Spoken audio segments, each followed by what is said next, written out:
Thanks all for joining. We're just going to wait another minute or two to allow everyone who is streaming in here to join our discussion.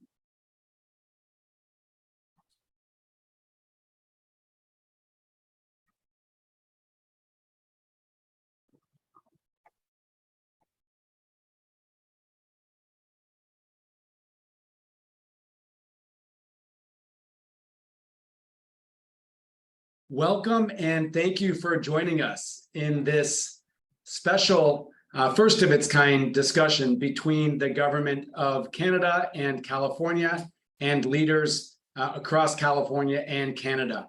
My name is Wade Crowfoot and I serve as our Secretary of Natural Resources. Very glad to be here with my colleague Rana Sarkar, who is Canada's Consul General based in San Francisco and Silicon Valley. As you know, this is a unique opportunity to spend time with leaders in wildfire resilience and forest health, both from across Canada and California. And we'll have an opportunity in our first hour to hear from experts moderated by Rana, who are talking about both the challenges of wildfire risks and the opportunities across our jurisdictions. And then during the second hour, I'll moderate a discussion among governmental leaders, federal leaders, tribal government leaders, and state government leaders around what we're doing to address this crisis of climate-driven catastrophic wildfire. I want to share a little context in terms of how we got here today. And that is on June 9th, Prime Minister Trudeau visited or joined the Summit of the Americas in Los Angeles. And Governor Newsom was honored to sign an updated memorandum of cooperation with Prime Minister Trudeau and a shared statement on climate action and nature protection. And that agreement outlined a deepening of work among Canada and California leaders on these topics. They also released a shared statement in which they called for action in a number of areas and specifically identified that we would be holding at UN Climate Week, which is this week, the symposium or the discussion that we're having today. So both the Consul General and I are together actually in the consulate in New York City, just blocks away from the United Nations, where governments are gathering to increase ambition and share progress on all of the work that we have to do to combat climate change. So very glad to be with you all today. I want to just introduce my colleague, our Consul General, Canada's Consul General in California and in San Francisco and Silicon Valley. As I shared, Rana was appointed to this role in 2017, so he's been doing this work for over 5 years. He previously served as the National Director for High Growth Markets at KPMG, one of the world's premier management consulting firms, and then co-chairman of the advisory board of the Monk School of Global Affairs at the University of Toronto. And then prior to that, from 2009 to 2013, Rana served as president and chief executive officer of the Canada-India Business Council. So Rana, thank you so much for all your leadership and partnership over the years with the state of California. And let me turn it over to you for thoughts to help frame our discussion here today. Thank you very much. And thank you for all of you who've joined us today. This is a special gathering, as Secretary Crowfoot has indicated. I mean, it was just a few months ago that we were together in California with the Prime Minister and the Governor, and really pushing forward and a variety of elected officials there as well, really pushing forward on this idea of the joint agenda between the two places. And it kicked off with this idea that, you know, between Canada and California, we're 80 million people. We have the ability to set floors. We have the ability to, you know, accelerate markets and really move the dial on so many of these climate issues. And of course, not only do we have similar targets that we're moving towards in terms of net zero, but also similar targets for electrification. And there are on the nature side of things as well, we have significant alignments, and so this is really the beginning of something which we hope will continue for some time. And I'm so glad to be here with the Secretary at the beginning of this conversation, because, hopefully this network that we're catalyzing will only continue to grow from there. But again, thank you for joining us. But let me say a word about my esteemed colleague, Secretary Crowfoot.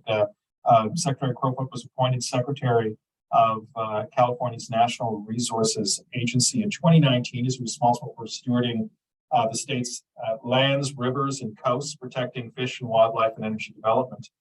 He previously led the Water Foundation and served as Governor Jerry Brown's administration as Deputy Cabinet Secretary and Senior Advisor to the Governor. And he previously served as West Coast Regional Director for the Environmental Defense Fund and as a Senior Environmental Advisor to then San Francisco Mayor Gavin Newsom, whose name I'm sure you're all familiar with. Thank you very much for being here and doing this. Before we dive in, we'll walk through a few housekeeping items. I think the Spanish and the French interpretation services are available today. In addition to the audio channel for Spanish or French interpretation, please click the interpretation button and the globe icon on the Zoom taskbar and select your desired language to begin your interpretation. If you'd like to access auto-generated captions for this session, please click on the CC Live transcript in the Zoom taskbar.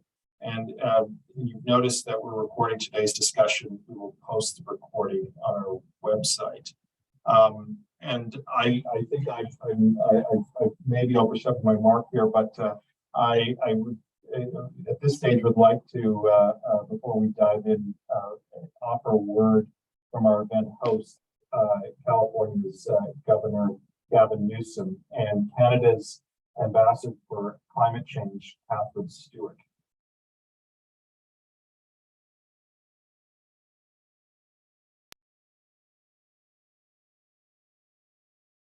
Hey everybody, thank you for this privilege of joining you virtually, and moreover, thank you, all of you, for being here today, our steadfast allies in the fight against climate change. This month, yet again, California was dealt another extreme, another climate extreme. Record high temperatures, over 1,000 records were shattered in this historic month of extreme temperatures here in the state of California in September. By the way, that was on top of these catastrophic wildfires, and yes, this historic western drought that so many of us throughout the western United States are experiencing, all of which we know is only going to get worse if we, nations and subnational states and individuals, don't rise to the occasion. But we have that opportunity, an opportunity to do just that, to rise to the occasion, to meet head on, not just to address, but to meet head on this climate crisis through bold action to reduce our emissions and build the kind of resilience our communities deserve. And that's why I'm really proud of the work we've been doing in this instance, specifically around issues of forest management, vegetation management, and forest health to help reduce wildfire risk. That can achieve both of these goals. Nature-based climate solutions, we know, benefit Californians well beyond the climate. They improve air quality, water quality, and we believe can help us sustain economic prosperity, improve public health, and of course, protect biodiversity and so much more. But we also know the opposite is true. Unhealthy natural systems actually contribute to carbon pollution, undermining our efforts in all other areas to achieve our audacious 2045 carbon neutrality goals and many other long-term climate stabilization goals. Business as usual, I know this sounds rote and cliched, but it's a fact. Business as usual spells the end of life as we know it. So we have to win. We have to win. Success requires not only that we win, but through collective action and creativity and wisdom, we will win. And so California is honored to have partnered with our friends in Canada to go further, yes, and faster together through our MOU on climate action and nature protection. And today we underscore that commitment and taking the bold steps that are necessary to meet this moment, because we all know later is too late. So thank you for all of your work. Thank you for your faith and devotion to this cause. Thank you for fighting with the conviction and cooperation, the collective and collaborative spirit that leadership is required at this moment. Good day, everyone. Bonjour. Thank you for the opportunity to share some thoughts today. As Canada's new climate change ambassador, I play a key role in driving international collaboration in the implementation of Canada's clean growth and climate change priorities. Wildfires are a uniquely devastating type of natural disaster, one with which Canadians and Americans are all too familiar. They cause the loss of forest and habitat, they damage homes and businesses, and they pose a threat to the lives and livelihoods of many. In British Columbia already this year, over 1,500 wildfires have burned more than 105,000 hectares. And science tells us that these events are likely to become even more frequent and intense due to climate change. Certainly, bolstering our resilience to natural and human-induced disasters is a priority for the Government of Canada.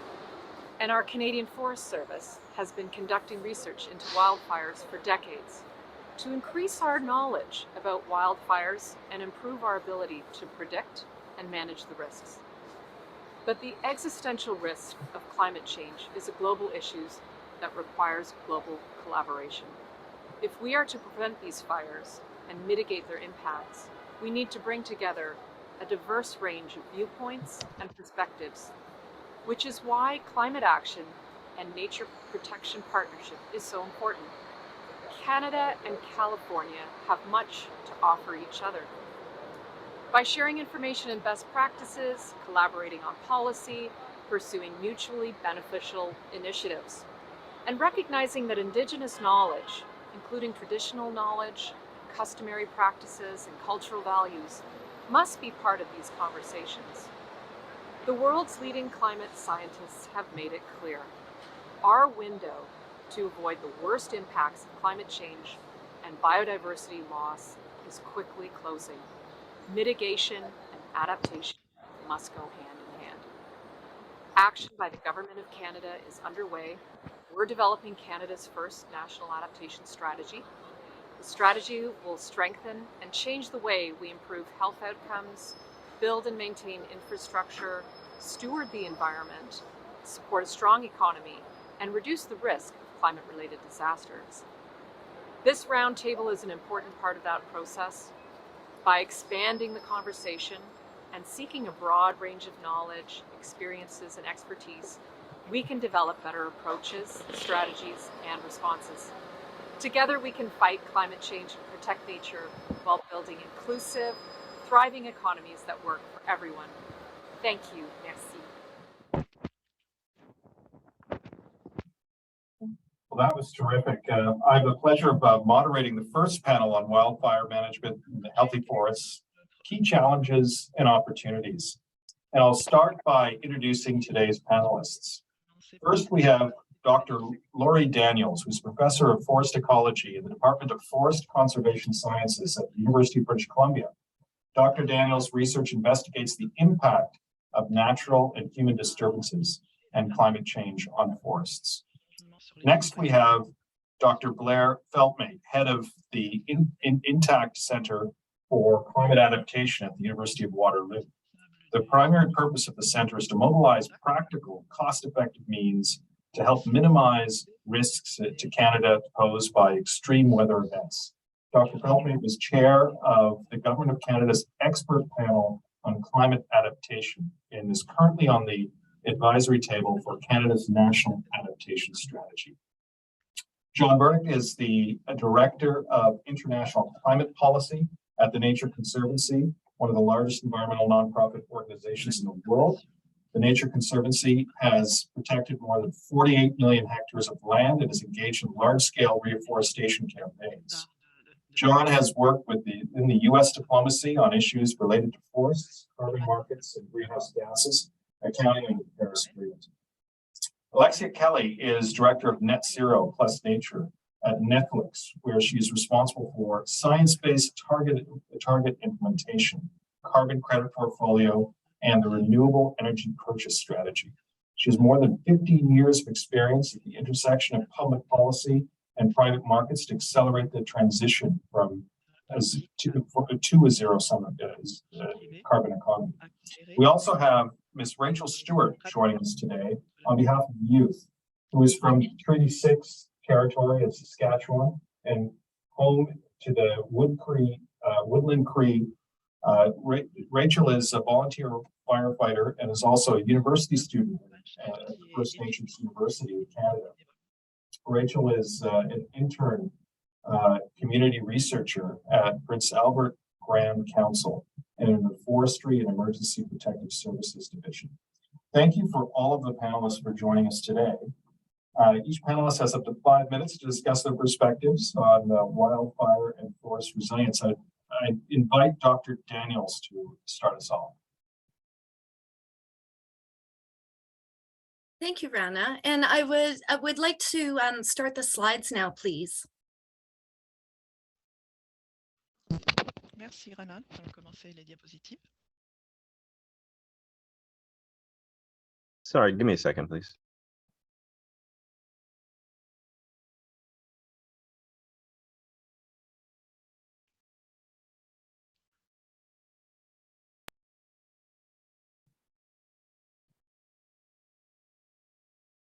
I want to invite the audience to view this video and tell me what's your impressions of this fire. Dites-moi, qu'est-ce que vous pensez de cet incendie?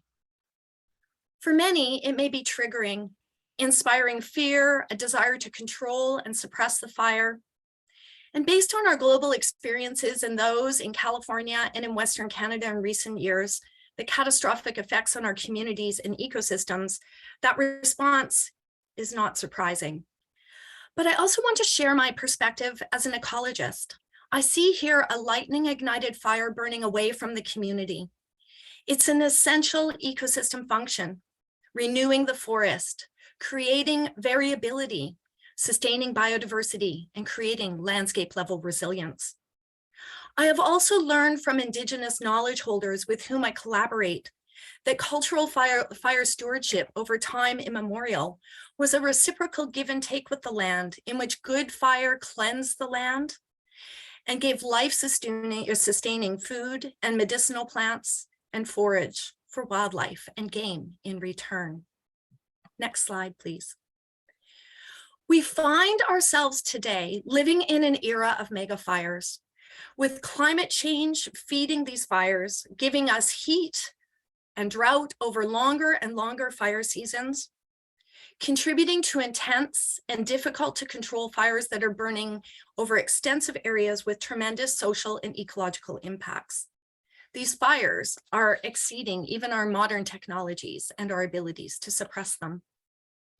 And so this mural is telling us about the different factors from the landscape scale down to the individual homeowner, about the impacts of those fires. Although climate change is feeding the fires, we know too that our landscapes are highly altered by decades to centuries of change through fire suppression and unintended the consequence of unintended consequences of our supposedly good management decisions. Fire suppression, industrial forestry and agriculture and other resource extractions have led to homogenized landscapes that are more susceptible to insects, to disease, and to wildfires. In these homogenized landscapes, we find our populations growing and communities expanding. And we find the wildland-urban interface expanding into these fire-prone environments.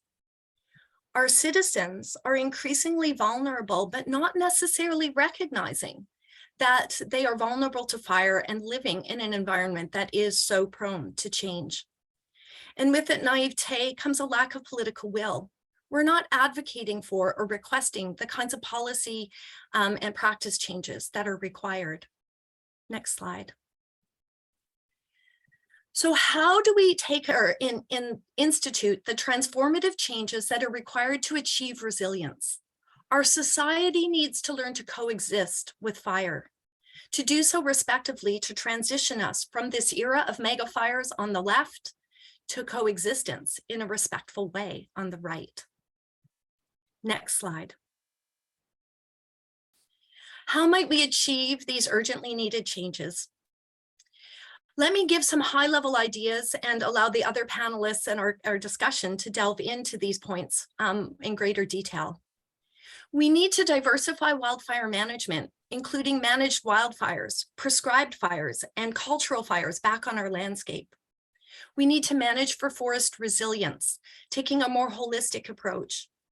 We need both Western science and Indigenous knowledge to guide these frameworks, to monitor, and to adapt through time. Our landscapes need active management so that both the broader landscape as well as those forests immediately surrounding the wildland-urban interface in our communities are adapted to the types of changes we are experiencing. We need to use innovative technologies and take opportunities to link with the bioenergy sector to achieve this in an economically sustainable way.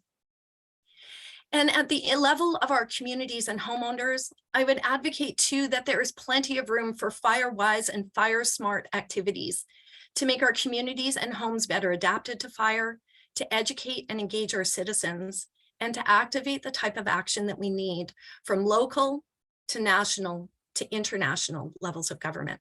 Thank you.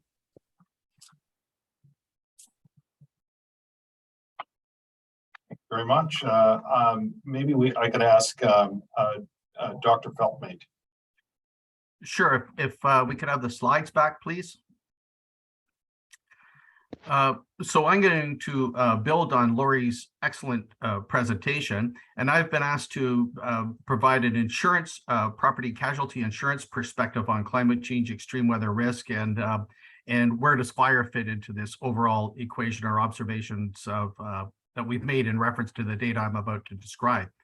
So, and this is all Canadian data. But what you're looking at here, just to provide context, is time and along the x-axis, 1983 up to and including 2021. And each bar on this graph depicts the catastrophic loss insurable claims realized in Canada in a particular year.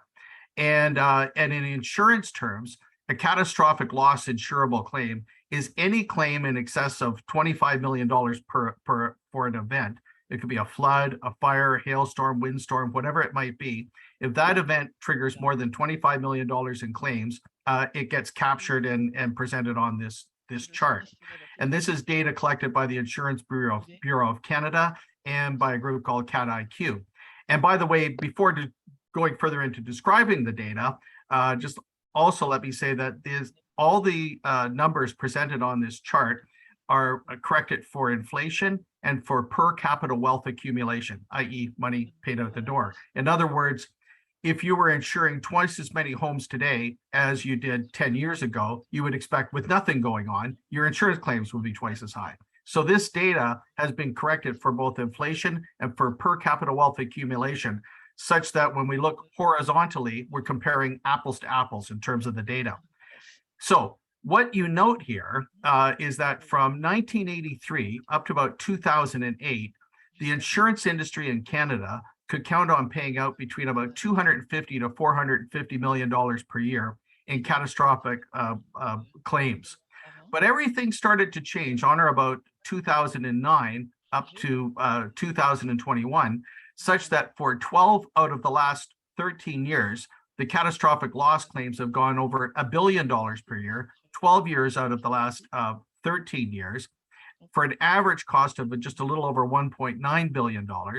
And the culprit that's driving most of the upward bend in this curve, number one, is flooding.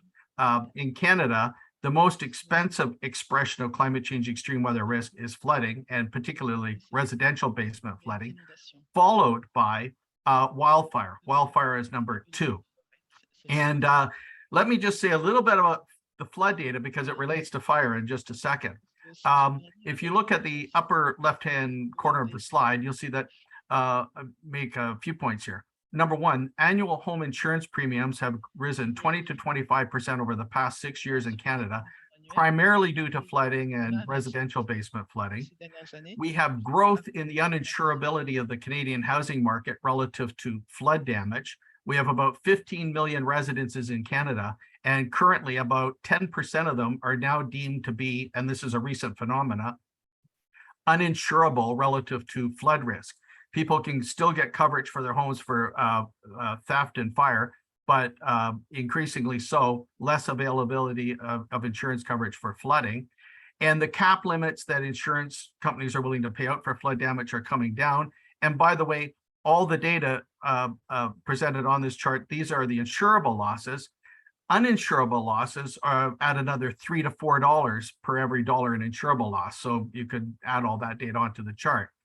Now, some of the spikes that you see in the data here are such that in 2011, for example, that spike is largely driven by a fire event, Slave Lake in northwestern Canada.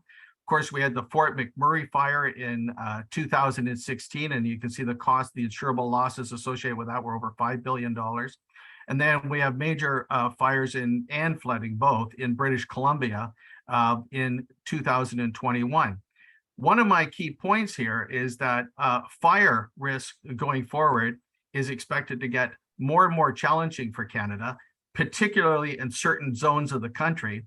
And if we don't move very rapidly to put measures in place to mitigate fire risk, adaptation measures at the level of the home and the community, we can also start to see uninsurability of the Canadian housing market relative to fire risk for homes in the wildland-urban interface or in certain forested regions. So we have to move very, very rapidly to operationalize measures to mitigate fire risk at the level of the home so that we don't follow the same trend that we're currently seeing for flood. Next slide, please. One of the initiatives that the insurance industry and certainly the federal government, we're embracing this with the National Adaptation Strategy as well, but is being pushed by the insurance sector, governments at the federal and provincial levels. We're really promoting a program called Fire Smart that has two levels or two primary dimensions to it. One is at the level of the home, what can we do around the outside of the property and as per the walls and the roof of a home to lower the probability that when fire comes through a region, the house will burn down. And then for Fire Smart, we also have initiatives that can be taken at the community level to lower the probability that when fire comes to a region, it won't pass through the region and burn homes down. The material you see presented on this simple infographic along the top row are initiatives. This is now focusing on the homeowner. On the top row, you see initiatives that homeowners can take around their home for almost over a long weekend for almost no money that can lower the probability that the house, if a fire came into the region, would burn down. And it's actions as simple as making sure you get debris out of the eaves trough so that if embers land there, the material in the eaves trough doesn't ignite. We can have initiatives you don't store wood at the back door of your house such that if that wood ignites, subsequently the heat goes to the house and burns down the house. You remove, again on the top row in the center, you remove shrubbery from around the house and burnable materials within a distance of 1.5 to 2 meters so that if fire came up to the house, it can't actually get to the wall of the house. On the next row down, you see we would have fencing around the house. We remove fencing that's burnable, replace it with non-burnable stuff. You would put more material on the middle row in the middle of gravel type structure around a house that doesn't burn to replace what used to be burnable material. And then on the lower lower left-hand corner, for example, we would put, it's a little bit more expensive, some of these initiatives, but we can make efforts to put a roof on a house, for example, that has Class A fire resistant roof covering. It may be cement, fiber, metal, or asphalt shingles that are resistant to fire. With a metal roof, embers land on it, it will not ignite. My point here is that there's an awful lot that homeowners can do at the level of the home to very much lower the probability that if fire came into their region, their house can be protected through a variety of measures. These aren't perfect solutions, but they're pretty good. And this initiative is being promoted very aggressively now across the country. It will be a virtually positive, a prominent component of the National Adaptation Strategy. It is certainly being pushed by insurers across the country. In municipalities that are in the wildland-urban interface, in other words, forested regions, This infographic is now being included by many municipalities, being distributed to homeowners in their property tax notices. When they receive their property taxes, which is mail that you have to open, you can't ignore it as junk mail. In it is guidance of things you can do around your house to protect it from burning if fire came through a region. And what we find is that when this material is distributed to homeowners and you go back to them 6 months later, about 65 to 70% of people will report having taken 2 actions that they otherwise wouldn't have taken in reference to, in this case, helping to secure their house in the event that fire might enter into a region. So I'll leave it there. Thank you very much. Thank you very much, Blair. I mean, that was sobering analysis, and lots to get on from the industry point of view and also from government. Perhaps I can invite in John Burdick from the Nature Conservancy. Yes, thank you very much for inviting me and having me here. I'm with the Nature Conservancy, but also in Canada, we're known as Nature United, just to open that up. I think we've heard quite a bit of great stuff already, and we've heard about how the IPCC is finding that we need to do much more, much faster, that we're seeing increased and more severe storms and droughts and all sorts of climate impacts around the world. And as we look in the Western United States and Canada, we see a dry area that's probably going to get drier. We're probably going to have more fire. We're probably going to deal with more. One of the other things that the IPCC's recent reports have told us is that every year that we wait, and the longer and longer that we wait, it's going to get more expensive to adapt. And I think just as we saw a little bit in Dr. Feltmate's presentation, the insurance costs are going up. Other costs are going up as well too. And so it kind of points us at the fact that we are doing quite a bit right now. And we've learned a lot over the years, but we need to do more. We need to do it at a larger scale. And for a lot of this conservation and different work on the ground, we also need to do it with a lot more finance. And on the finance issue, I would say one way to look at it is we need more finance. Another way is to look at new innovative finance. And how do we share, whether it's through a federal or a state or a provincial sharing mechanism, how do we make sure that budgets work together when we're looking at lands that cross across different borders? How do we also make sure these budgets are more consistent?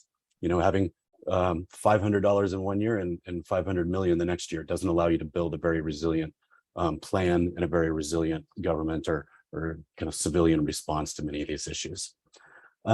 We've heard a little bit about this before, but you know, a few other things that we're looking at is how do we use controlled burning? We heard earlier about the fire load being higher than it should be. How do we go around and look at these interventions where we need to do them?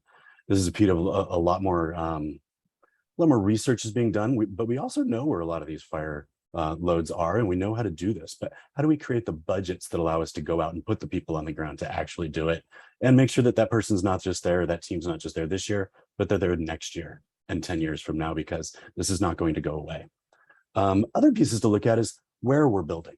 How are we building buffers from where the forests are and where we're building our houses or where we're building buildings, making sure that we have some room in between these different areas so that we're not looking at quite the human resilience component that we normally have to look at after a fire, and making sure we're building that in. And then also, how do we build larger interventions? How do we look at an entire landscape rather than going into one kind of smaller region? Then we can look at all the water components. We can look at adaptation and mitigation measures that we can take to take a whole landscape, try to transform it and make it more resilient over time. So all of that said, we're doing it well, we need to do it better. But one other component I'd like to raise too is, you know, as we're talking about climate change, and many of us are here at New York Climate Week, we're also talking about not just developed countries, but also developing countries.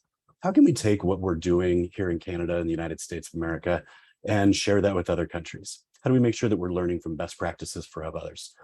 We probably could have learned more about the fuel loads from the Aboriginal people from long, long ago if we would have, you know, kept up on our history. How do we make sure that we're also looking at providing finance from developed countries to developing countries to do this? You know, we haven't met the $100 billion goal that we were hoping to, you know, back from 2009 in the Copenhagen COP. How do we make sure that when we go to COP27 in a couple months in Sharm el-Sheikh, that we are all working to help ourselves here at home, but also helping to to help our brothers and sisters around the globe. With all that, let me stop there. And I think a few of my other points looking at how do we do this with different companies? How do we do this with water? We're going to see a lot more of that come in from some of our future speakers. So thank you very much. And congratulations to Canada and California for this great initiative. John, thank you so much. And there's so much in there in terms of both the human capacity and to deliver this at scale, and also the opportunity for catalytic finance and catalytic and creative solutions across borders, which are going to require significant cooperation, including with the private sector, which brings us to Alexia Kelly from Netflix. Please, Alexia. Good afternoon, everyone. Can you hear me okay? Great.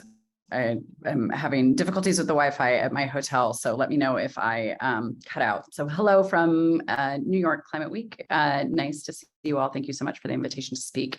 I'm Alexia Kelly, the Director of Net Zero Plus Nature at Netflix, where I lead our internal decarbonization strategy, as well as our investment in nature-based solutions to accelerate transition to a net zero economy. I think, as many of you know, Netflix is a relative newcomer to the sustainability space.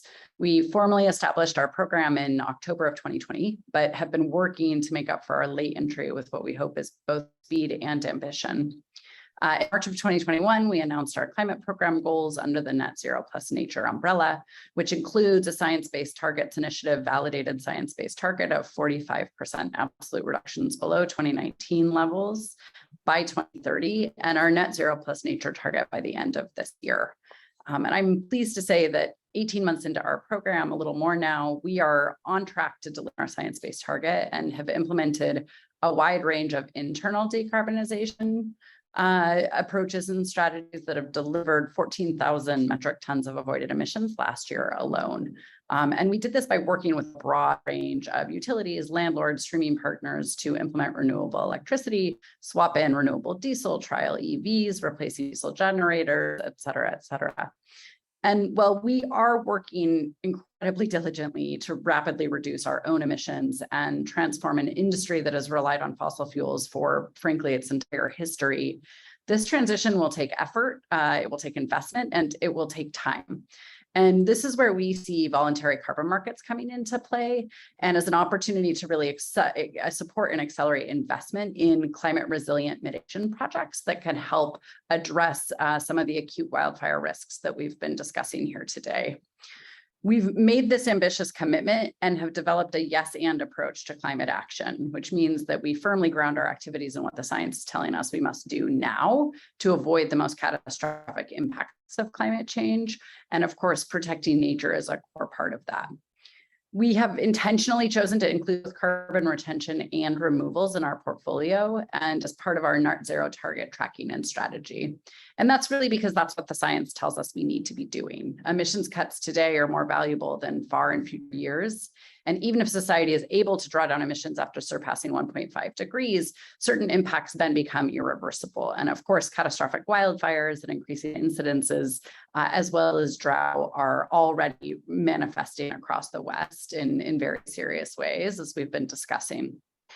We know that carbon markets aren't perfect, but they are in fact the most rigorous greenhouse gas accounting we do, certainly more rigorous than at other levels. And we've really chosen to focus on nature-based core portfolio because they offer time-tested and cost-effective opportunities to store and remove carbon. Turns out that trees are the original carbon removal machine. We fully support and acknowledge the need for technology-based carbon removals as well and are seeking to integrate that into our portfolio over time. So last year, we screened more than 150 million tons of carbon credit projects and selected a high-quality portfolio of 17 nature-based projects that restore mangroves, improve forest management practices, increase soil carbon sequestration, and protect and preserve irrecoverable carbon stocks in tropical and temperate forests. These 17 projects delivered more than 1.5 million tons of mitigation and provided much-needed financing directly to the communities where they originated. More than 70% of our projects were also certified under the Climate Community and Biodiversity Standard, which means they're screened for additional community benefit and impact, as well as biodiversity and natural resource protection impacts. In addition to mitigating climate change, these projects strengthen vulnerable and disadvantaged communities. They protect biodiversity, they increase food security, they protect drinking water, they generate new jobs and educational opportunities, provide critically needed climate resilience to some of the world's most vulnerable peoples. I wanted to highlight two projects in our portfolio that we're particularly excited about. One is a long-term investment that we've made in partnership through a program with the Government of Canada that is investing in innovative reforestation and restoration projects in the boreal forests. And that project is looking at application of mycorrhiza and inoculating seedlings with mycorrhiza to accelerate their growth, which we hope will actually enable them to outcompete broadleaf and help eliminate the need for herbicide use, while also significantly accelerating their growth and drawing down more carbon very rapidly. In California, we're supporting a project developed by EcoTrust Forest Management that works with a variety of local partners, including the local land trust and the Watershed Council, as well as state and federal governments, to protect and restore 50,000 acres of critical endangered alpine meadows, rare and endangered species, and key tree species that are particularly important. This project is doing targeted load reduction projects for wildfire risk management and fire breaks, as well as experimenting with closed circle application of biochar from the thinning that we've been doing across the project to reduce the wildfire risk. And that biochar is now being trialed by local farmers and ranchers to help regenerate growth. So this is a really exciting opportunity for us to really look at innovative ways to both create new jobs in rural areas through investment in natural resource protection and restoration, while also addressing a pressing wildfire risk that is both a risk to the carbon that's stored in the forests and of course the local communities as well. So we see great opportunities for public-private partnerships to leverage further investment through carbon markets to help deliver on the climate change mitigation and climate change resilience impacts that we know are so desperately needed in the near future. And thank you so much for the opportunity to participate today, and I'll look forward to the discussion. Fascinating, and thank you for that intervention and to discuss what private markets are capable of. And maybe if, last but not least, bring in Rachel Stewart for a perspective on communities, youth, and overlooked perspectives and how we can re-look at the entire file through a different lens.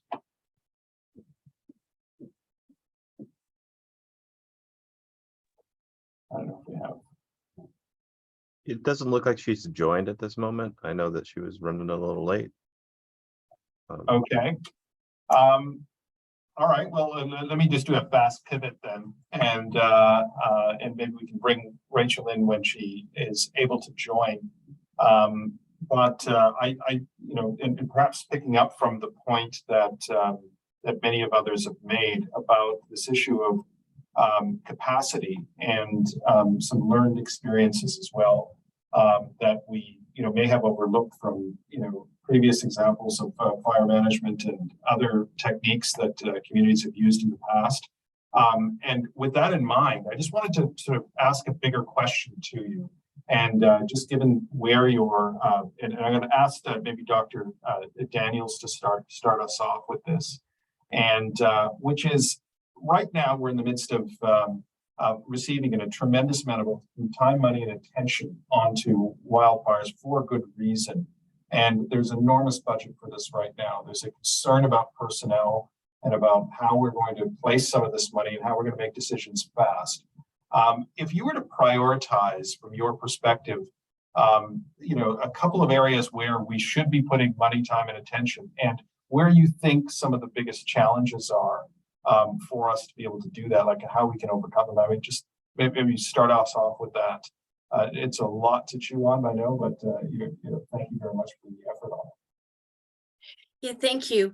Clearly, when we're in the heat of the summer and fire season is upon us and we see the impacts on communities, homes being lost, lives at risk, we're strongly compelled and justified in spending as much money as we do on that emergency response, that immediate response to try to suppress and control those fires.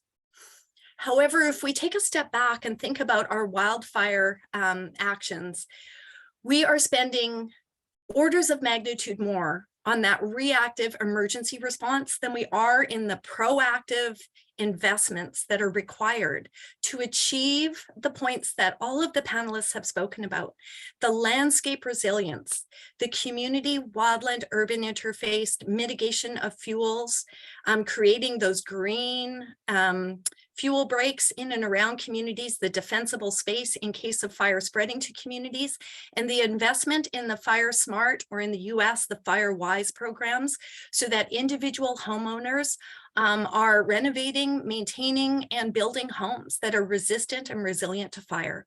So creating those defensible spaces, right from the individual homeowner to the communities to thinking about our landscapes, require proactive investments.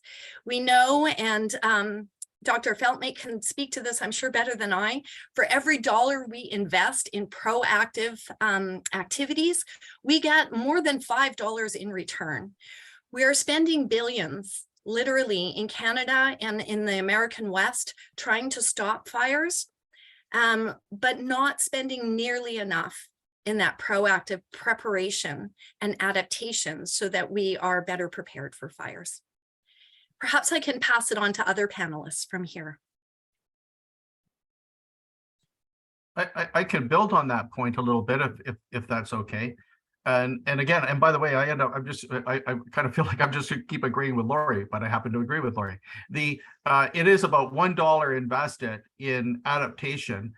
And this is a universal number that shows up all around the world in multitudes of studies, and certainly that our group has done. $1 invested in adaptation produces about $3 to $8 in savings for damage that now does not occur over approximately a 10-year period. And you have to put a time frame on it, because what's interesting about adaptation is local, and it turns out being the gift that keeps on giving. In other words, once you put measures in place to mitigate the risk, not only do you save the next time the extreme event occurred, the fire that now didn't burn down a house, but when those events happen, when those circumstances happen a second time, again, you don't burn, so to speak. So every time the event would occur, you realize the benefits of having the proper actions to mitigate that risk. So literally, adaptation is the gift that keeps on giving. And also, I find that when you're working with, whether it's ministers, deputy ministers, or mayors or councillors, whoever it might be, one of the things they tend to appreciate is the fact that adaptation being local, if you put investment into a community to mitigate a risk, you derive the benefit in that community. Whereas, for example, and by the way, I'm a big fan of mitigating greenhouse gas emissions, don't get me wrong, but when you put efforts into mitigating greenhouse gas emissions, the benefits accrue to the global commons. Like, you're kind of hoping that Russia and India and China and Brazil and everybody else is also doing it. And that's a good thing to do. But the benefits of mitigating greenhouse gas emissions tend to be global. The benefits of adaptation are local. And I find that resonates very positively with politicians to get them on board to embrace adaptation initiatives. One of the questions I'm just going to put this to a few of you is that, in terms of broadening the scope up a little bit more, is fire also impacts communities, in terms of health and welfare and mental health and the life of those communities, which is often uncosted in the models that we are currently using. And how do you think, and we spoke earlier, and I'm not to put you on the spot, John, but we talked about catalytic finance, and we talked about new and alternative ways of calculating both the risk and calculating, and incentivizing new arrangements to help mitigate and create resilience. Do you think that, calculating the health costs and the sort of downstream community impacts need to be sort of part of this equation? And how can we start thinking about this more holistically? I know that Dr. Daniels, John, and Blair and Alexia all have ideas on this issue. Yeah, thanks. It's a great question. I think we need to look at all costs when we look at anything dealing with climate change, whether it's mitigation or adaptation. And, on the mitigation side, we need a price on carbon so that we can measure everything that's going into it, so we know what we're going to do. On the side of adaptation, certainly we need to include the health costs. We're going to need a lot. I mean, after some of these events, there needs to be a lot of healing going on in both the lands and the human side. One of the pieces that, I was just kind of thinking back a little bit on the previous question as well, too. And one of the other ways that we can look at this, both as a people and as a landscape issue, is looking at the largest and the highest level policies we could integrate a lot of this into. Looking at Canada and the United States as nationally determined contributions to Paris, there is a lot of work on natural working lands, or nature-based solutions, whichever term we want to use, and making sure that I was even looking at Dr. Daniels' landscape behind her as I was kind of thinking about this, and that it's much larger than the mitigation funding and planning. It's much larger than the adaptation. There's also water funding. As we look at this as the largest possible array of impacts and people and everything like that, we start to look at the different products that we can then bring to bear. Can we do any insurance products that are looking at clean drinking water? Is there going to be, perhaps a corporate in the area that's making sure that they have that available for their product? How do we start to build those kind of things into all of our larger scale planning, so that, the numbers that we're starting to look at on the finance side aren't just government budgets, they're also company budgets, and they get bigger and larger and larger. Alexia, just from the standpoint of the way that your organization and organizations like it sort of reflect on this problem, where do you see yourself playing a part in, John, the scenario that John had outlined? Yeah, thanks for the question. Policy is, of course, critically important. John and I worked together at the State Department for many years, so have spent a long time thinking and working about on international and national level policies to try and accelerate mitigation. I think, as a general matter, there's a bigger overlap in the Venn diagram between mitigation and adaptation and resilience than we realize. And I think it's a really underexploited opportunity. If you think about, everything from microgrids, right, which help decarbonize the grid and also significantly increase your ability to respond in a catastrophic event. Similarly, the work I was talking about with the projects that we're doing, those are mitigation projects from our perspective. They're providing us emission reduction credits that we make claims against, but they are also driving substantial local benefits and impacts and resilience impacts. And so I think just really thinking about how do we harness all of the different kind of capital sources and motivations that are available, and leveraging existing infrastructure like carbon markets to help get that money actively can be a really powerful tool for helping to unlock and accelerate action. Carbon markets are actually quite good at getting money where it needs to go quickly and relatively efficiently. And so as we think about ways to really do these landscape level restoration approaches and treatments that we know are so desperately needed across the West, I think there's some really interesting collaborative work that could happen to help unlock that. Dr. Daniels?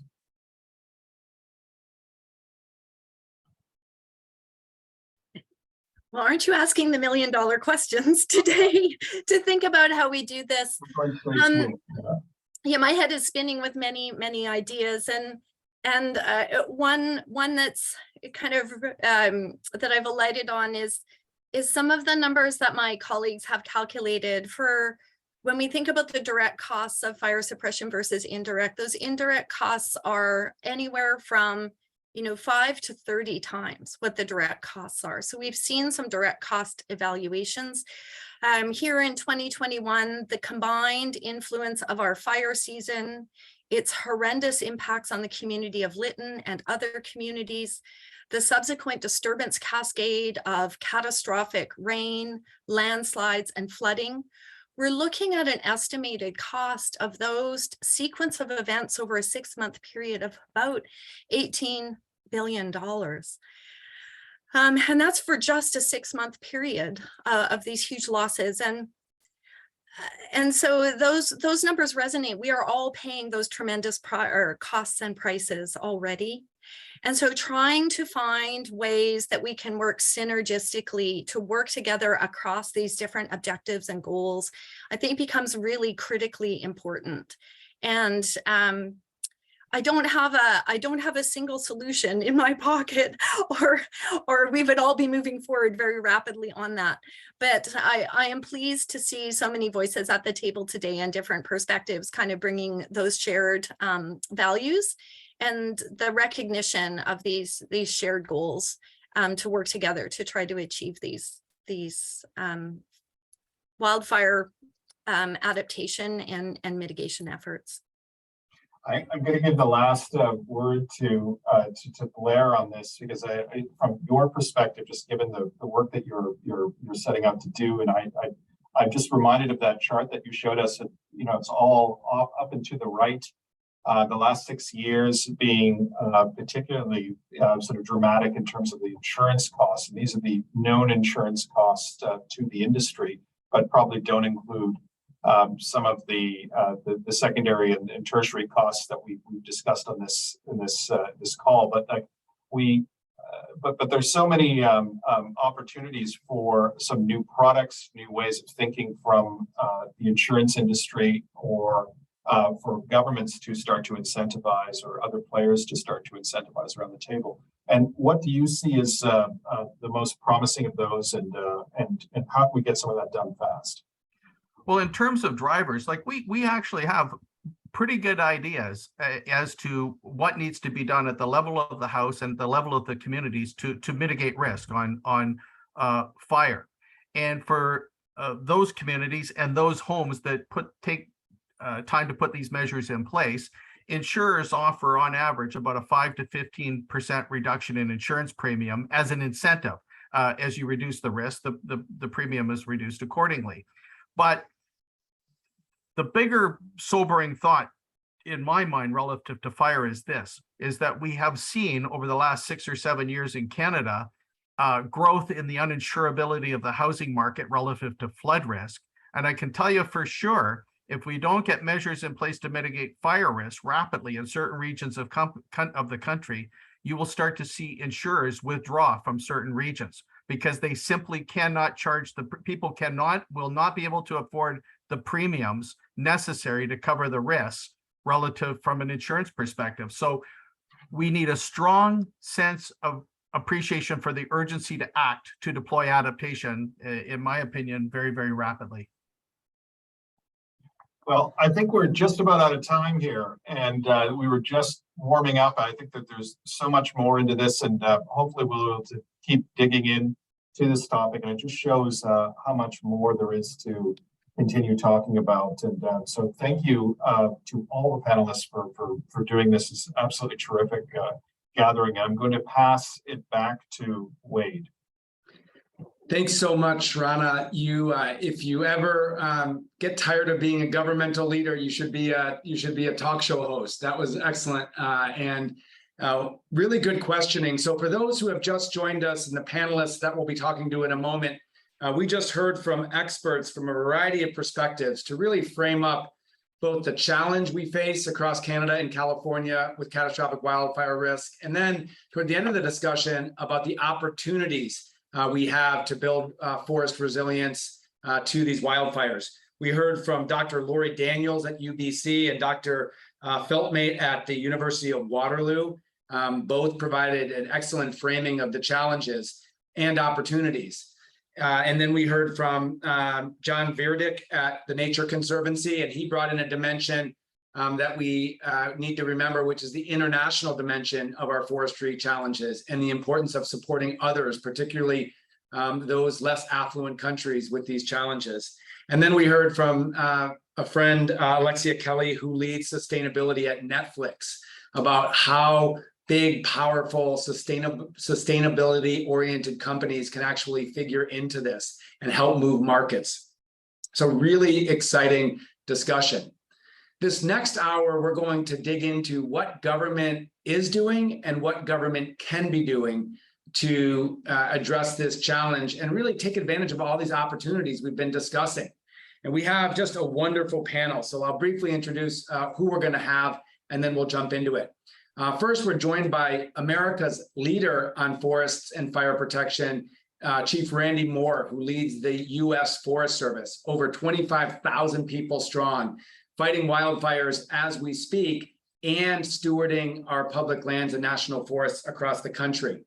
We're also joined by a Canadian federal leader, Monique Frisson, who is a leader within the Canadian Forest Service at Natural Resources Canada. And Ms. Frisson is the Director General of Trade and Economic and Industry Branch. and she's got deep experience in across the Canadian federal government. We also have tribal government leaders. We have joining us Chief Joe Alphonse from the Silcotin government, who has been, and Chief Alphonse has been a fierce protector of people and land, his people and land in what we know as British Columbia, and actually was appointed to the Order of British Columbia for his commitment and leadership. And then we also have a friend and colleague of ours in California, Chairman Russell Atterbury of the Karuk tribe. And the Karuk are a government that's teaching us quite a lot in California about what we should be doing to manage the health of our forests, and they're a partner in all of this work. And then lastly, a friend, George Heyman, who is the Minister of Environment and Climate Change Strategy for the province of British Columbia, is going to share some from the perspective of BC, a large provincial government with a huge amount of forests. And then I'll share some on behalf of the state of California. And so we're going to really integrate into the conversation. And then the Council General and I are going to finish it off with some final thoughts. And as he noted at the top of this discussion, we are recording this discussion, and this will be shared on our websites. And so we're hopeful that if you find this interesting and you think others may be interested, you can share the link once it's posted. So let's jump in first with Chief Moore. And Randy Moore is a friend and colleague. We actually just met in Washington, D.C. Last week. And Chief Moore, so much happening in the federal government and at the Forest Service. Obviously, the challenges that are facing our public lands across the West in the US and Canada are immense, but there's also cause for great hope given funding leadership in the federal government. So can you just talk a little bit about what your general orientation is in terms of tackling this crisis, and where you find points of optimism based on recent events? Yeah, so good afternoon, Wade. And first, I have to say thank you for the invitation to be a part of this. Really, what I think is a very important topic with a lot of very important people on it. So, you know, and let me just start with our mission within the Forest Service, which is to sustain the health, diversity, and the productivity of the nation's forests and grasslands to meet the needs of current and future generations. So I'll start there. And, you know, I also want to talk about how we got here, because there's a lot of factors that contributed us getting to the point that we're at now. And I want to go all the way back to 1935, where we in the Forest Service had made the decision, and it was the right decision at the time based on what we knew, but the decision was to put all fires out by 10 a.m. the next morning. And so that mission or that statement carried through for the past 80, 90 years. And while it was a good decision at the time, based on where we were as a country, what we didn't know then, which we know now, is that putting every fire out didn't really recognize the ecological value of fire, particularly when you look at how these ecosystems was created and maintained through fire. And so when what you have now is an overabundance of vegetation. And you also have, at the time, I believe we had about 98 million people or so in this country. Now we have over 300 million. And what that has done is exacerbated the problem. And so when you look at putting all the fires out, when you look at the just huge explosion of homes into these wildland urban interfaces, and when you look at climate change, then you look at, you add the overstocked dense vegetation in here as well from the 100 years of fire suppression, then you got a problem that's magnified. And we have that situation now. What I am hopeful about is that Congress, in a bipartisan fashion, has passed two bills. One is the bipartisan infrastructure legislation, and most recently here, the Inflation Reduction Act. Between those two funds, we have about $10 billion to work on this issue in a holistic way. We have about $3 billion that's dedicated under the bill for HASS fuel reduction, or vegetation reduction or thinning. And so we're moving rapidly into developing a 10-year strategy. And this strategy recognizes what has happened before, and it was developed with our partners, in conjunction with our partners. It's also looking at doing a couple of things. One is looking at treating about 20 million acres of national forest managed land and an additional 30 million acres of tribal, other federal, and private lands as well. So that's about a 50 million acre goal that we're planning to look at putting some type of mitigation on, trying to create that resilience back into the landscapes. So we're moving rapidly in that direction. We initially started out with 10 landscapes across the West. We started with Washington State, Oregon, California, New Mexico, Arizona, Colorado, and Idaho to begin looking at how we might put mitigation on the ground. Now, in that effort, we went ahead and we mapped what we call fire sheds across the whole US, but let's focus on the West where we have the fire problem. So these fire sheds are about 250,000 acres in size. And so we've mapped all of those, and now it's a matter of getting together with our partners again, focusing on prioritizing those fire sheds that has the biggest impact on creating health and resiliency back in these landscapes and protecting communities. And so we're moving out, working with states. I think California is just a great example of where we have the opportunity to partner with tribes, other federal agencies, as well as the state and local partners in a way that we have not been able to do, I would say, in the last 100 years. And so while we have tremendous challenges there, particularly in California, where we've had, from disease and insects, we've affected 150 million trees just from disease and insects due to climate change.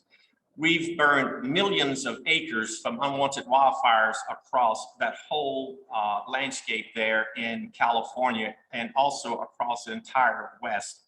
And so we have a lot of opportunities here, even though I just mentioned a few of the tremendous challenges here. And I think when we look at non-traditional approaches, looking at carbon sequestration, how we might want to change our forest plans to maximize carbon sequestration, you know, it's bringing in traditional ecological practices and taking the value of prescribed burning across the landscapes. And we have great examples where we know what to do. You know, you go in and you thin, and you also have to run prescribed burn through that to help create that condition that we have. So there's a lot going on. I look forward to the discussion as we finish up with this panel. But I'm really excited now because as large as the problems we have, we also have some wonderful opportunities, like I said, that we didn't have in the last 100 years. And so, Wade, I will stop there and wait and see if we can engage and have a larger conversation about moving forward. But thank you for the opportunity. Thank you, Randy. I mean, both for framing up the issue and for really identifying how much opportunity there is. $10 billion of new federal funding to help us tackle this challenge. And it's so great to hear about all of this, these myriad ways of getting at this. Whether it's more traditional forest management projects, or as you pointed out, newer innovative approaches. So great stuff. I'll note that Dr. Daniels pointed out in the last conversation, one of the historic challenges, which is less and less money for proactive work as we were doing more and more wildfire fighting. And so I will say that the tide has turned. With our federal funding. And now we actually have significant resources across the American West to invest in all of those proactive actions. And I'm excited to talk about the partnership with California in just a little bit. But we're going to turn to Director General Frisson, who is really providing us the perspective from the Canadian federal government. And so welcome, and thank you for joining us and all that you do. And if you would, just give us the perspective on where things stand in Canada on this topic and what you see as both challenges and opportunities. Yeah, absolutely. I'm really happy to be here, and thanks very much for the invitation to speak a little bit. I'm calling in from Ottawa, Ontario, Canada, which is the traditional territory of the Anishinaabe Algonquin Nation. I just returned this morning from British Columbia, where I was talking to some forest sector partners And there isn't a conversation that you can have in British Columbia or in any part of the country about forests without also talking about fire and the things that we need to do to adapt to a new reality that is, where we have increasing fire in both incidents and in intensity, where the risks for remote and Indigenous communities are especially highlighted because they bear the brunt often of the impact from smoke, from damage, from evacuations. And in some places in Canada, in a couple of areas from wildfires that have burned in the last decade, we found that they've burned so intensely that they're destroying the material in the soil that would lead to natural regeneration. So that climate change has led to a bit of the disruption of the natural cycle that Randy just spoke to a minute ago. We recognize the need to transform how we manage fire and wildland fire risk, and we're starting to take several steps that are focused a little bit more on mitigation and prevention. I'll talk a little bit about engagement and whole of society work that we're undertaking. And then I'll talk a little bit too about science and innovation in that space. So this past winter, federal and provincial ministers hosted a Canadian dialogue on wildland fire and forest resilience. We had close to 100 participants from right across the country, identifying needs and priorities related to wildfire prevention and mitigation. That group certainly highlighted some of the themes that we've heard today about fire being part of a larger story of climate adaptation and needing focused investment in tools. The input from that dialogue will inform a whole of society wildland fire prevention and mitigation strategy that we're developing now. The last federal budget here is making some investments too to counter the growing threat, including firefighting equipment with a special allocation for First Nations community, funding to ensure training, and to incorporate Indigenous knowledge in fire management, as well as funding for a new wildland fire monitoring satellite system.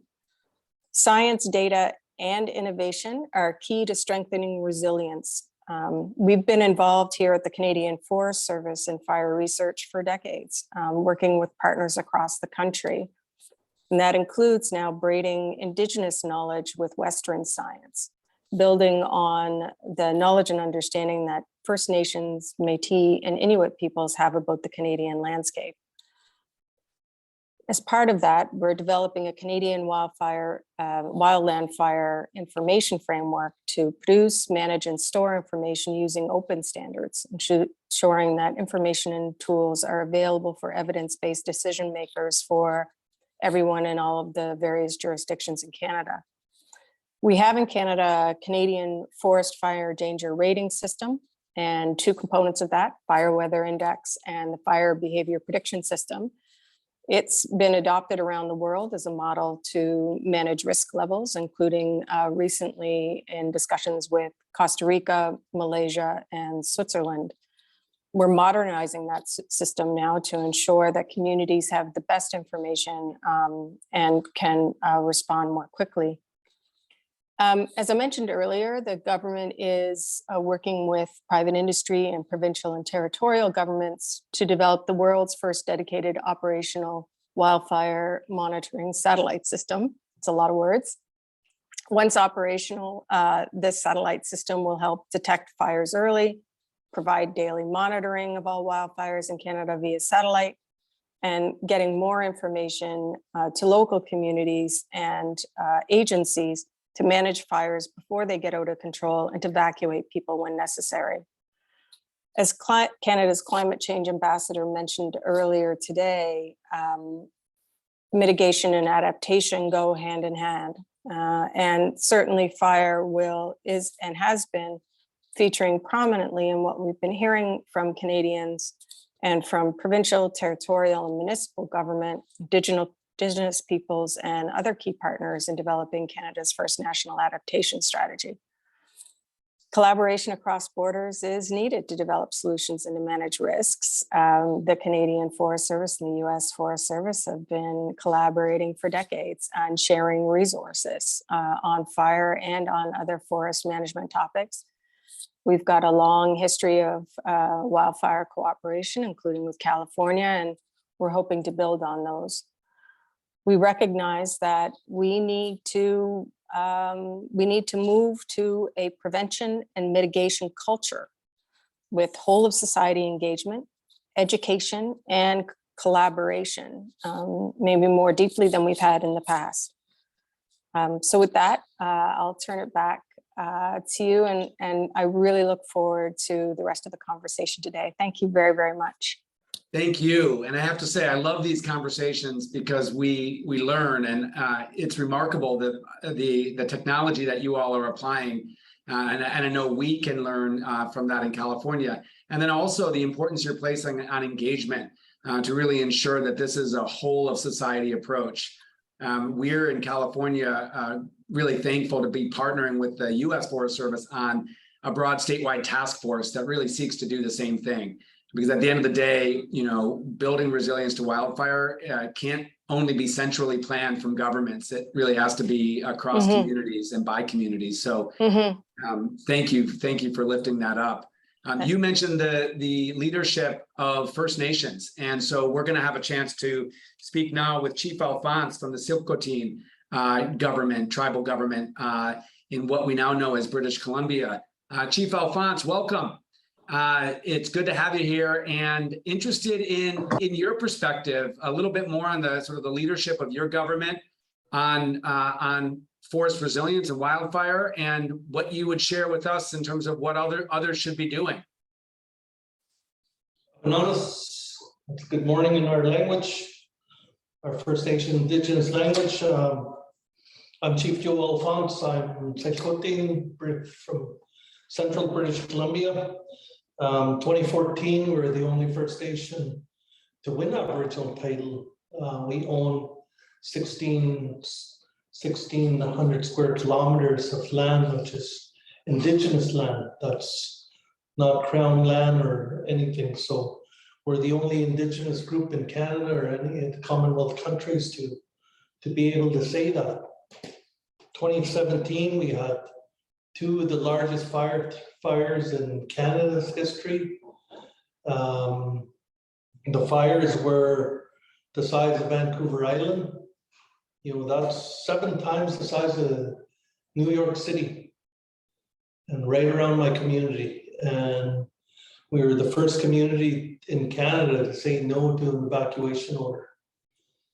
We did this, we've lived here for thousands of years. We know our lands, and we know how to take care of our lands.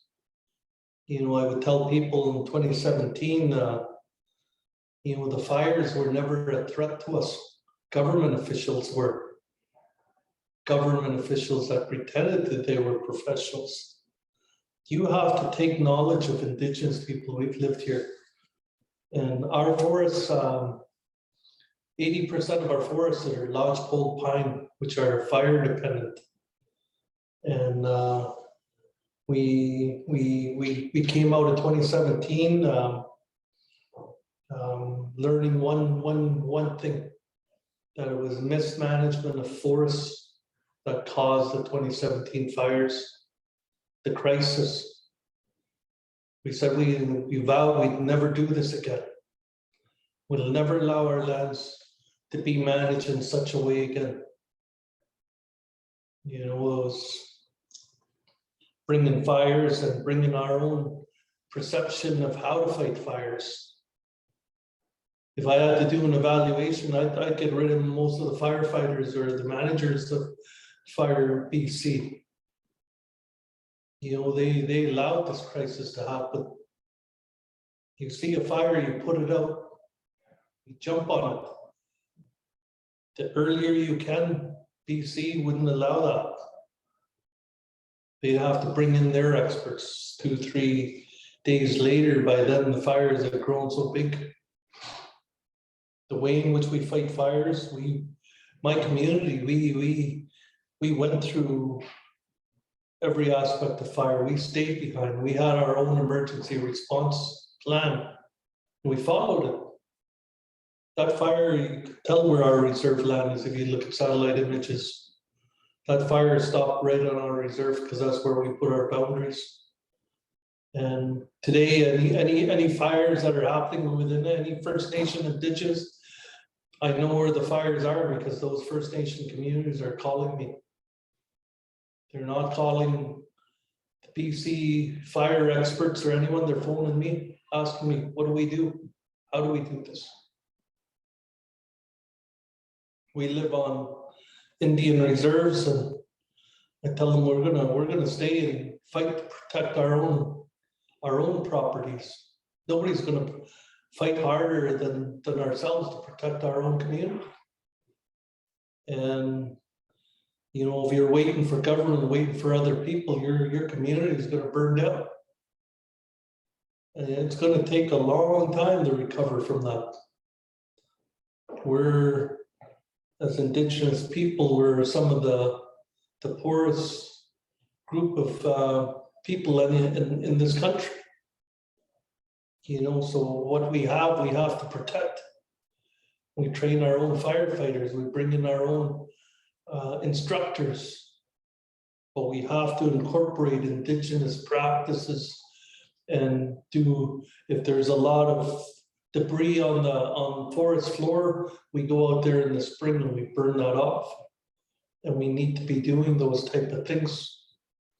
We had only, you know, one way into the Chilcotin, my area, and only one power line. So we had a lot of things to consider and weigh in during those fires, but we did it, and you know, we didn't lose one. Fighting a fire that big, we didn't lose one life, and we didn't have one person that got injured. Like I said, the only people and the only doubt we had was government officials that thought we didn't know what we were doing. You know, so there has to be a huge change in attitude. That's the biggest thing. Environmental change is here. This is the new norm. We go from flood season to fire season to pandemics. We have to be prepared, and no matter how prepared you are as a community, you're still not going to be prepared enough. You know, these things happen, they happen fast. So, you know, I'm very grateful that Canada and California are working and talking about these issues, but you have to get real about it. You have to really get to the issues, and not only the management of our lands, but how you're going to fight those fires. We didn't see one firefighter bomber, and that whole summer we fought, and that was two of the largest fires ever in the history of Canada. Why was that? Because we're very remote. We're very remote. They forgot about us. You know, so let's get real. Let's talk about these things. And if we manage that fire, those fires would have never got that big. We had 100% control. I guarantee you that. My firefighters, my crews, I'll put them up against any crew in BC. I would tell people, I know my crews that come out on top. Wow. Well, thank you.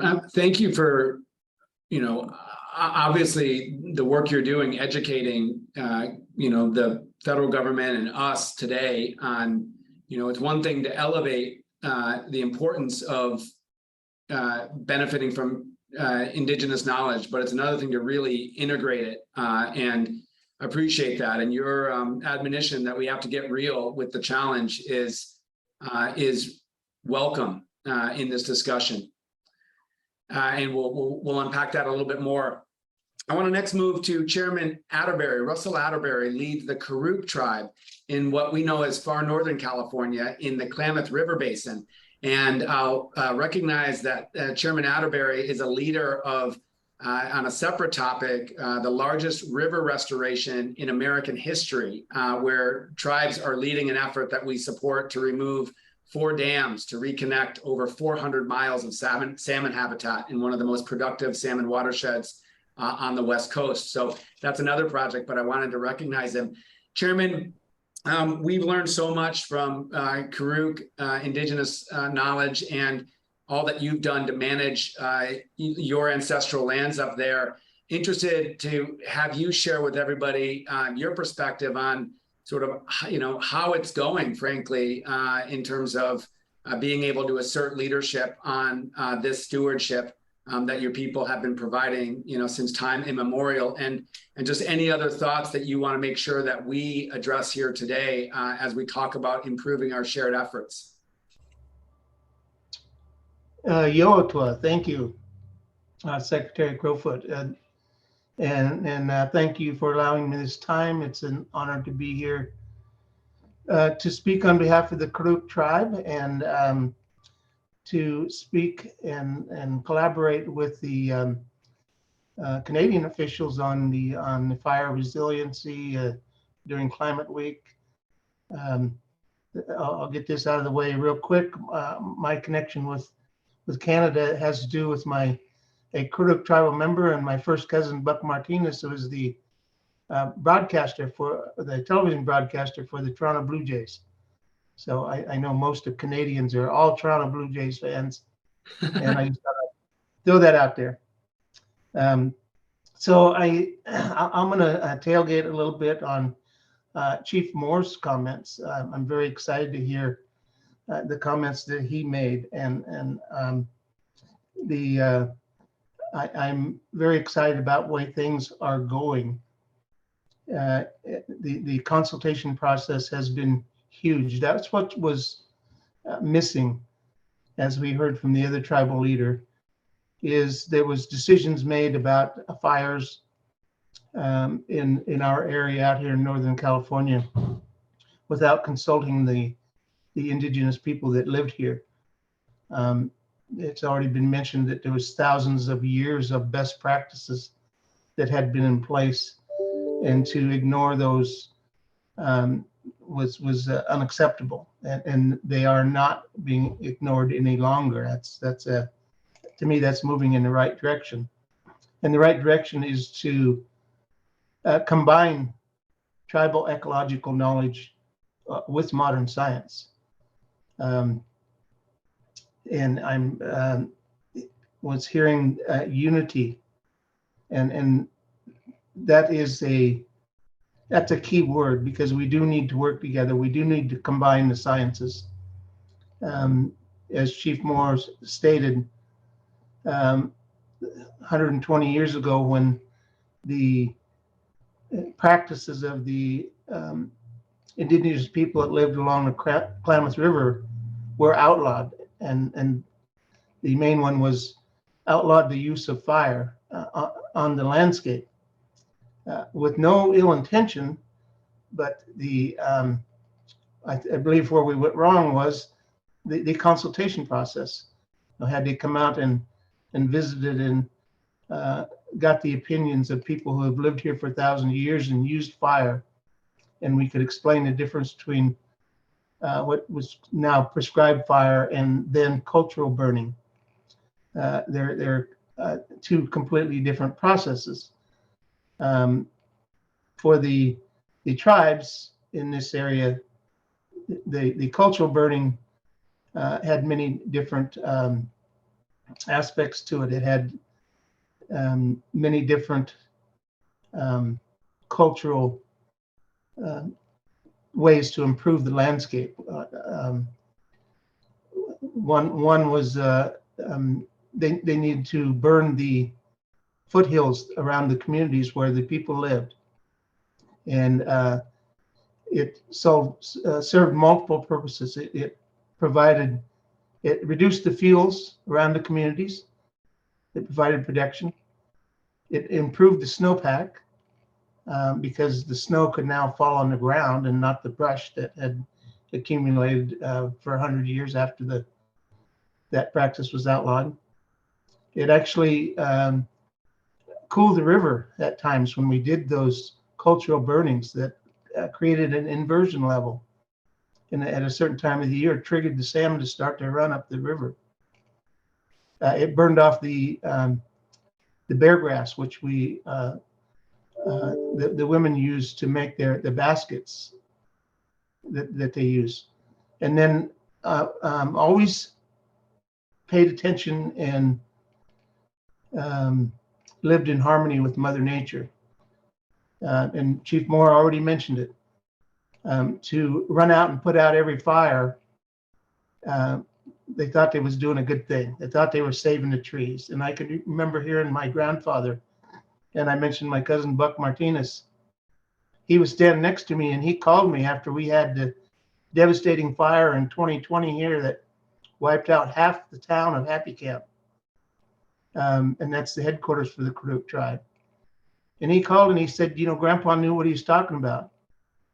And when he said they were going up and putting out these fires that Mother Nature had been doing for thousands of years, it actually cleared off the brush in the high country.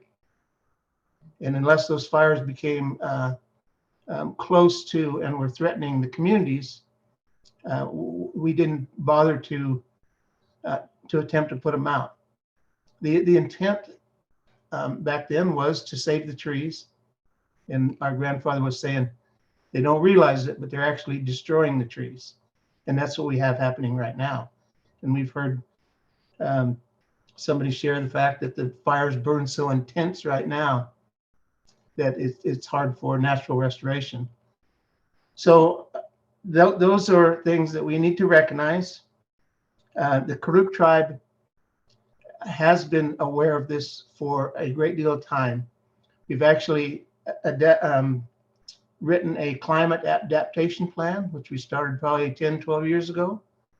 It's on our website, the Karuk tribe's website, and a good fire report. So we've seen this coming and we were preparing for it.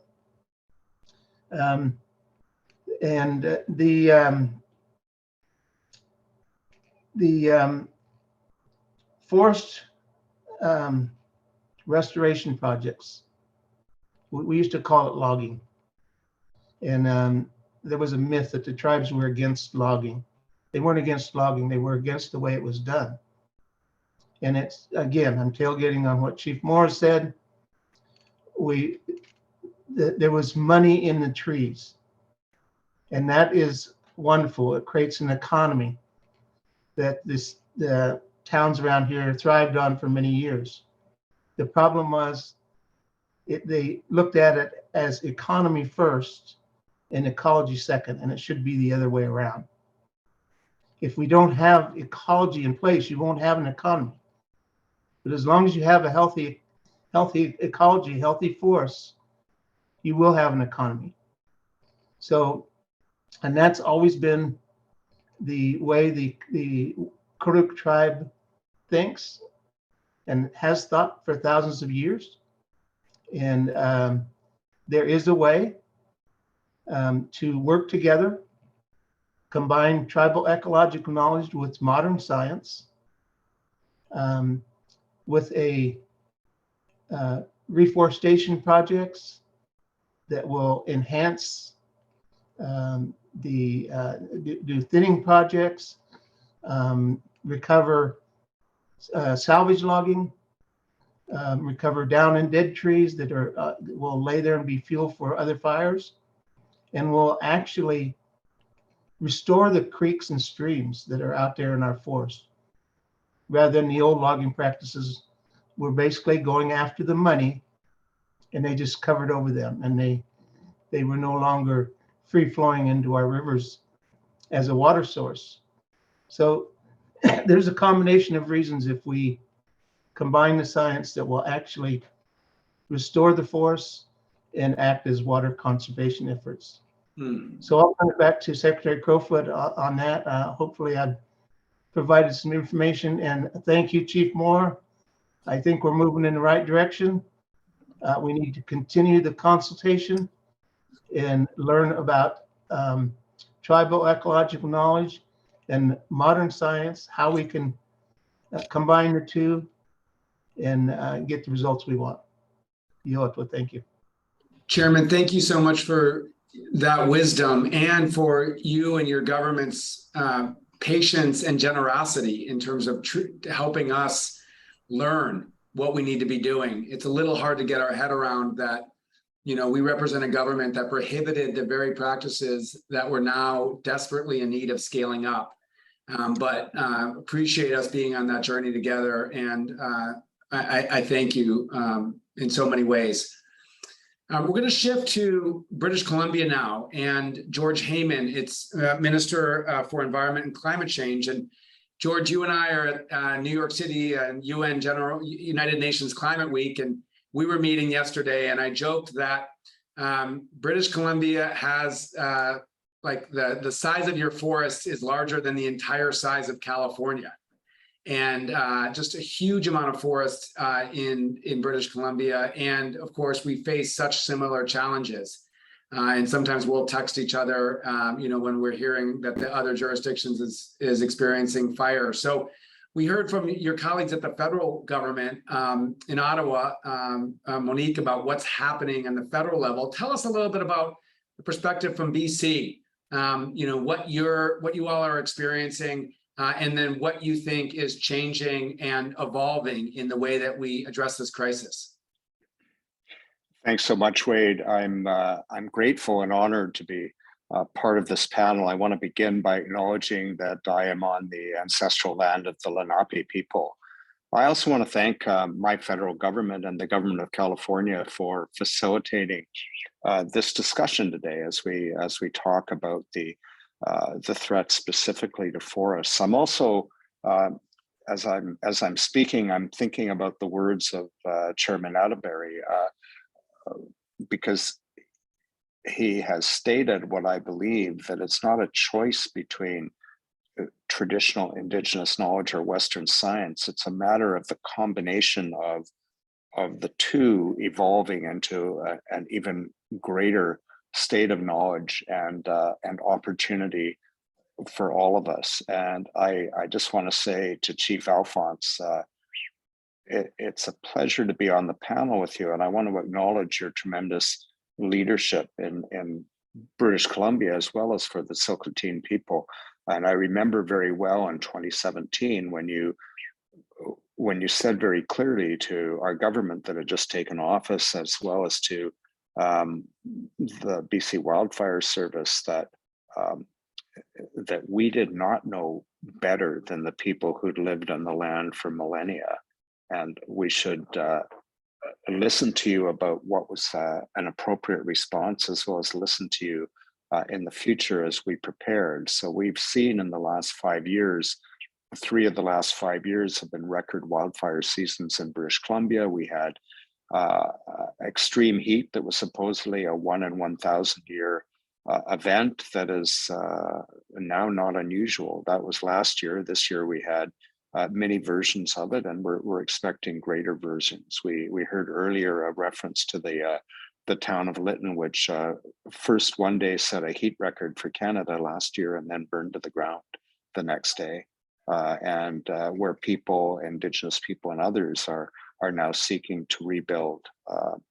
So these are the kinds of impacts that we're seeing, and part of the BC government response is, first of all, to help people recover from these disasters and invest in the recovery, whether it's rebuilding, whether it's drought recovery or flooding recovery. We also had severe flooding last fall. And we put over $2 billion in our recent budget, which may sound small by California or New York standards, but is very sizable for British Columbia. We put that money both into disaster recovery, but also into planning for the future in a number of ways, whether it's floodplain risk mapping, whether it's other things specific to wildfire, like changing the BC Wildfire Service from a skeleton crew outside of fire season to fully staffed up into the fire season, to now being a year-round service that will have a focus on planning, on building predictive capacity, as well as supporting communities and working with Indigenous people to to reduce the risk of wildfire through a number of ways. We've called it the Climate Preparedness and Adaptation Strategy. It's got substantial actions and investments, including supporting resilient forest ecosystems, focusing on cultural burning as a start, as was mentioned. And we're doing this in the context of having put the UN Declaration on the Rights of Indigenous People into law in British Columbia, called the Declaration on the Rights of Indigenous Peoples Act, which calls for collaboration with Indigenous people, for consultation on significant programs, policies, and of course, legislation. And we know, of course, that if we want to protect our communities and our province and our forests, both from the threat to people and the economy of out of control wildfires, as well as the significant threat of both release of carbon and the loss of forests that store carbon, we need to work very closely to build on Indigenous knowledge, on Indigenous stewardship, with full partnership and utilizing the multi-generational wisdom that we as governments certainly do not possess, but that the people who've lived in British Columbia for millennia do. So I also want to say that the First Nations Leadership Council, which is a political organization representing three main bodies of Indigenous people in British Columbia, has recently completed work on its own Indigenous Climate Action Plan. We as government created our own climate action plan called Clean BC, as well as the Clean BC Preparedness and Adaptation Strategy. And what we're now committed to doing, and we've been trying hard, but I will say it's a learning process for us as we evolve. Indigenous people have said to us, you think you've consulted with us and you think you've involved us fully, but you have a ways to go yet. And I want to acknowledge that, and we're committed as a government to do better every day. And so one of the agreements we have with the Leadership Council is to come together to see how our plans fit together and how we can build on them by advancing it together, as well as to see where there's some gaps or differences and clean that up, frankly, and benefit from each other's perspectives. We also are putting in place a very important watershed security strategy, which we intend to back eventually with a watershed security fund. And a significant part of, while the final plan has not been approved, what we've heard very clearly from Indigenous people and other communities is there's a strong role for local input, and there's a strong role for co-governance and co-management with Indigenous people. And we have a couple of pilot projects on the go with respect to this. So more than ever before, we need to move ahead with a strong BC Wildfire Service in partnership with Indigenous people, expanding on the Community Resilience Investment Program and Fire Smart programs that we put in place to protect local communities. We have one community called Logan Lake that was literally saved from last year's wildfires by the Fire Smart work they did. We need to continue to replant trees, and we need to move forward together. It's going to be a long haul, and we need to stay committed and stay working in partnership and collaboration. Thank you. Thank you, George. I mean, it is absolutely remarkable, the parallels, both on the challenge, but also the solutions that you're putting in place. I'm going to put my hat on as a California agency leader and just share a little bit about what we're doing in California to complement George's summary of British Columbia. You know, we've lost 7% of our forests in just the last few years. Literally, towns have been wiped off the map in California, decimated, demolished, gone as a result of wildfire. We have had weeks and in some cases months of toxic smoke across the state, hundreds of miles from where these fires are burning because of the size and severity of these fires. I have an 8-year-old that knew how to use a mask well before COVID because she had to use the mask to play outside in different times of the summer in the Bay Area. so far from those wildfires. We had a moment in San Francisco that was shared around the world when it stayed at essentially twilight, an orange, eerie, Martian-like twilight for a couple of days because the smoke was overwhelming. So that's obviously the crisis, and that's what brings us here. And we know there are a lot of factors. We know that climate change is driving this. But what's so exciting about this discussion is we're changing the paradigm. And we know we need to move at a pace and at a scale that we never have on proactive measures. And so in California, we're really proud. Our Governor Newsom, who I work for, our legislature, have allocated in just the last 2 years almost $3 billion of funding. Not for response, that's another area of the budget, but this is for proactive measures. Hundreds of projects underway across our state, building on past projects. There are fuel breaks around communities, prescribed and cultural wildfire project, landscape level forest health projects. And we're partnering both with the Forest Service, federal agencies own and manage over 52% of California's land. So any solution to protect our nature and our people from fires, or catastrophic fires, I should say, is a partnership with the Forest Service. We are working with local governments, obviously learning and partnering with our tribal governments, as you've heard, and also any number of groups. We have in California and the United States, fire safe councils, which are community-based organizations that are helping people protect themselves through the defensible space and home hardening that we heard from Dr. Feltmate talk about earlier. So I think we're both clear-eyed about the severity of the crisis. And as George said, it's going to be a long haul in terms of what we need to do. But what's so encouraging about this discussion is it's very clear a paradigm shift is underway to take an outdated, outmoded approach to managing our natural landscapes and managing fire to an updated, almost back to the future, where, as others have said, braiding tribal indigenous knowledge with the best of Western science and being much more proactive about improving and then maintaining the health of our forests. Speaking of the metaphor of braiding, it's also really energizing to be part of a conversation with our two federal governments, our tribal governmental leaders, and provincial and state governments.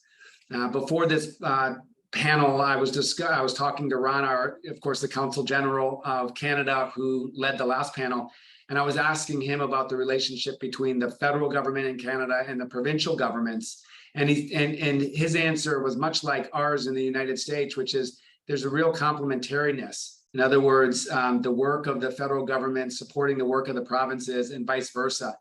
And when, at the best of times in our country, it's also like that. And we feel just such incredible partnership with Chief Moore and the U.S. Forest Service and the federal government. We have resources we've never had to tackle this problem, and the shift in mindset, we think, to be able to do it in a sustainable way. I want to bring Rana back into the conversation and ask you, Rana, about your reflections on this second panel. You did a great job integrating some of the insights that the panelists provided in the last panel, and just want to hear your thoughts as a governmental leader on this conversation today. Well, thank you very much, Secretary Crocott. I think that metaphor of braiding, I think, is the one that I'm going to take away from this, because it represents so much of what we need to be doing, both with tribal indigenous knowledge and modern science amongst governments, amongst jurisdictions, and also along the timeline of what we're dealing with. I mean, many speakers referenced this idea that we're moving from a reactive process of management to a proactive process. And in my reflection, I mean, part of the reason why we're here today is, I think 3 days that I think were referenced by a number of the speakers that I think just resonated so much, both with, I know that for the governor and also for the prime minister when they were together, was, the events in Paradise, California, where we saw a town wiped out and so completely. That was deeply moving. And then also Lytton, BC, which was referenced by the minister, and the fact that there was a heat dome over Lytton, BC. So a prospect that we hadn't heard about. Who would have thought that the second highest temperature ever recorded outside of Death Valley in North America would have been in British Columbia? And so there are certainly this nature of alarm that has taken to both citizens and governments, and like you, our kids knew how to use masks because the sun on September the 8th, 2020 didn't rise in San Francisco. And so these are dramatic times that we're in. But what I'm heartened with is the level of cooperation and the level of technical conversation that's taking place. We both have the technology on one side, which was referred to in terms of satellite imaging, using different methods of fire support, and then also this reversion to the thousands of years of fire practice that we've had. In addition to that, going back to that first panel, I think that we also have a real opportunity, just given the nature of the tools that we have at our, we've more money than we previously could ever have contemplated to deal with these issues. In fact, maybe an issue of too much money coming through too fast. In some instances, we're going to have to really work hard to build the capacity alongside that to ensure that that money is well spent and that we're building resilient systems. And so I heard some of that concern as well. And so I'm really hopeful for this next period in terms of what we need to do, how we can bring the private sector, how we can start to create these catalytic incentives for the insurance industry, to other players, to looking at harnessing the best abilities of finance, which were previously used for weapons of mass financial destruction, to working on some of the biggest climate challenges that we're having. I think that's underlines a lot of what the work that we're doing here at the Climate Week, and I know certainly for future COP conversations. And so that bridges a lot of stuff. And I'm reminded by a statement that I think it was the former Bank of Canada and Bank of England Governor Mark Carney, who said, we often know we all know the price of Amazon, but very few of us know the price of the Amazon, and the value of these two things. And the Amazon gets to another point, which is, we are probably at a watershed of the way that we value these ecosystems. And I know that the Indigenous leadership that was on these panels referred to this in the backdrop. But I'm reminded by a BC based scientist, Suzanne Simard, who's probably the global expert on trees, who's done a terrific set of studies on how the nature of the interconnection of the forests. And we're at just the beginning of the hockey stick curve of our knowledge in these areas. And so I'm really hopeful for the intersection of all of these things. And so thank you so much for your leadership, Secretary Crowfoot, and to all of those who've participated on this. On behalf of the government of Canada, and in my context, I'm just really grateful to be here and grateful to have this forum. Yeah, well, thank you. I think this has been a really successful conversation, and I'm excited that we're recording it. We're able to share it with others really across North America. I'll conclude by bringing the conversation full circle. Prime Minister Trudeau is at the United Nations, just a few blocks from where we sit here today in New York City. Governor Newsom is also in New York City, and of course, both are helping lead this global effort to combat climate change, to reduce greenhouse gas emissions, and to move to clean economies that will let us continue to be able to prosper and thrive. And we know that as climate mitigation, but then we also know that we have to adapt to climate change, and that means building our resilience to wildfire and protecting our communities and nature. And as one of the panelists, Alexia Kelly, said, too often in the past it was considered a mitigation or adaptation. What do you prioritize? And we're in a state now, given the threats we face from climate change, the real impacts, it's a both and. We need to continue to do work to reduce carbon pollution and achieve our climate targets. And we need to make the investments and do the urgent work to protect our residents, our nature from the impacts that are already here. And so I'm really glad to see that Venn diagram get closer and closer, and maybe we even, lose distinction between those two concepts.